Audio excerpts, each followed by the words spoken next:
¿Qué tal? Tenemos aquí la entrevista con Alexander Lichtmannegger, que significa Alejandro de la Luz. Welcome to Mexico. Y Alexander nos está presentando la conferencia Florence TotalProx Denture System.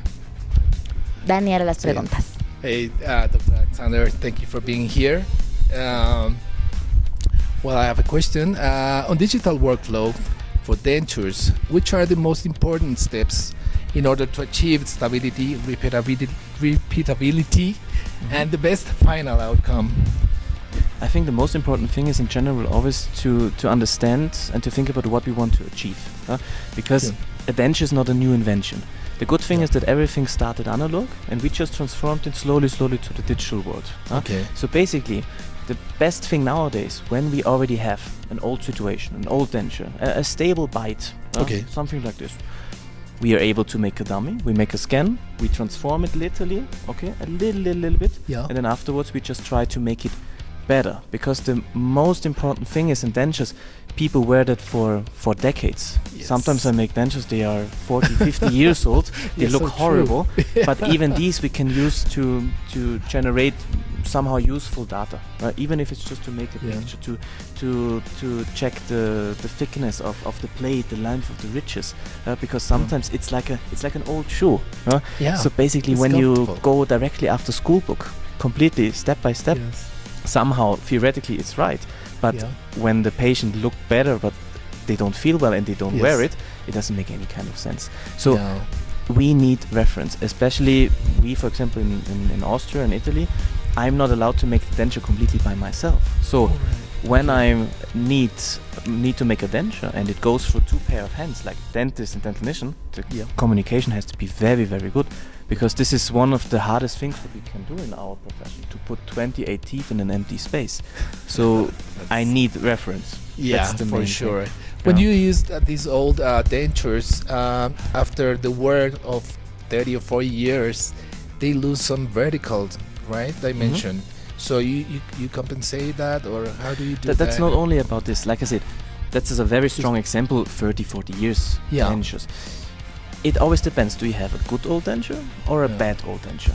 Okay. A good old denture in that kind of way is we have a stable occlusion. We have a good vertical height where, for example, we lost just 1.5 millimeter, but the patient doesn't really have a lot of pain. So that one I can use easily, upper jaw, lower jaw, scan, place the teeth, increase it, make a try-in, and could be finished within 2 to maximum 3 appointments. Because this is the point nowadays. The dentist always wants to reduce the time of appointments. Because he loses a lot of money when he wastes too much time. The point is, again, when we have a bad old denture, I still can use it as reference. Of course, sometimes you lost 6, 7, 8 millimeters. You have to increase this step by step, little bit. But then I need more appointments. There's just more to get an different information. cases. Yes. Awesome. That's the point. And why don't we scan soft tissue intraorally? That's actually a good point, because when we think about the original technique, when we start completely from the beginning, what happens? We need, for example, an alternate impression to get a so-called mucostatic impression. Mucostatic in that case, just one stable movement, impression, because you're not able to get all the functions or to get that kind of compression what you want to have for the final denture. So basically, in the end, when you work with an intraoral scan always needs reference. So in the end, it's a similar technique like a laboratory scanner. You have a light source, you have a sensor, you have a camera inside. The main issue is just that, therefore, that in the mouth we don't have so much space. We basically need to make a picture, and an AI hopefully makes a good stitching or matching in between.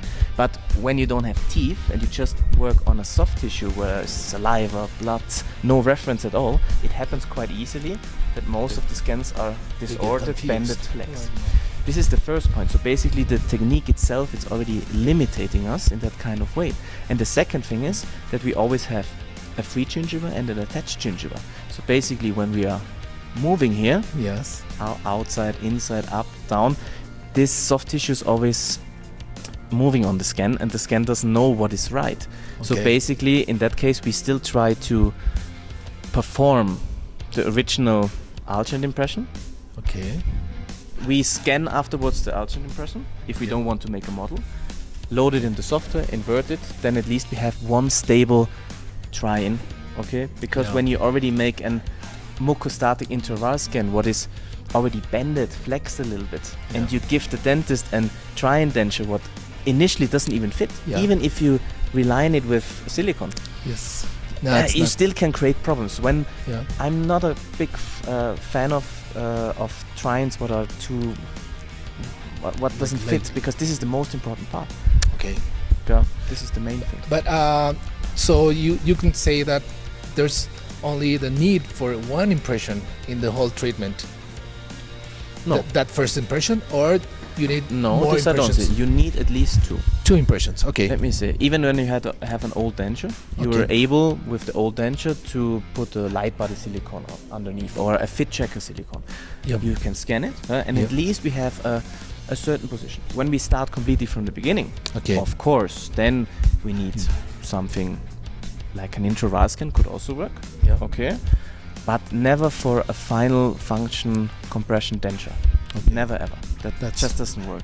But the cool thing on digital dentures is that we slowly can go from analog to digital, and that's why we always decide to go in that case step by step and take the best from the analog world and try to transfer it to the digital world in the end. So you might say the best way to do it is a hybrid. In that case, the best thing is to do a hybrid, because first of all, when I get an initial situation, I am able to make a digital dummy, a try-in denture. I can print it, I put it inside, I make a function impression. And the best thing is basically when I use that digital try-in in the mouth and improve it with heavy body silicone, try to improve it with, in general, the function of the ridges.